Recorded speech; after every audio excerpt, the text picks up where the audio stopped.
Suite au succès mondial de Casino Royale, aussi bien critique que public, 2 ans plus tard, nous allons avoir en 2008 Quantum of Solace.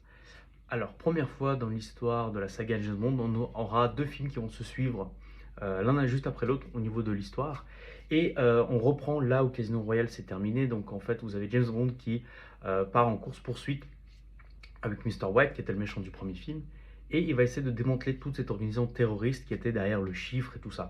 Donc il va voyager un peu à travers le monde et va essayer aussi un petit peu de retrouver l'organisation et la personne qui était liée à Vesperling, parce que c'est son grand amour, il l'a perdu dans le film précédent. Alors, que dire? Le film possède en fait beaucoup de défauts pour peu de qualité, malheureusement. Le film a été très rushé. En fait, il a été fait tout de suite après. On n'avait pas prévu que Casino Royale soit un tel succès. Ça, c'est la première chose. Le film a été fait pendant la grève des scénaristes. Donc, en fait, à un moment donné, il y a même Daniel Craig qui écrivait ses propres dialogues et tout pour un petit peu compléter tout ça. Le film est monté à l'arrache. Vraiment, on a des scènes qui courent partout et tout.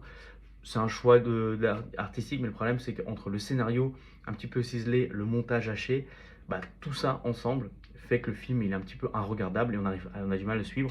C'est aussi le film le plus court de la saga, je crois qu'il dure 1h48 ou un truc comme ça. Donc on sent qu'il manque beaucoup de choses. On a du mal un petit peu à comprendre les enjeux de tout le monde. Certes, James Bond veut se venger, mais en même temps, il doit démanteler Quantum. En même temps, il y a des méchants. En même temps, il y a un enjeu géopolitique avec de l'eau. Trop de choses. On n'a pas le temps de développer. Il y a trop de personnages.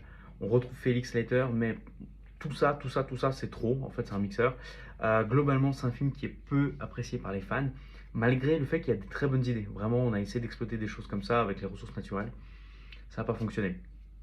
On aura une James Bond ukrainienne, Olga Kurylenko, et je crois que c'est l'un des rares points positifs du film.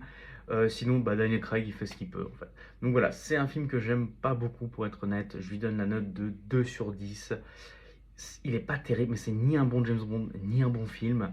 Il possède beaucoup trop de problèmes. À mon avis, s'il fallait juste le changer, je pense que je le mettrais un petit peu plus long et je développerais pas mal de choses.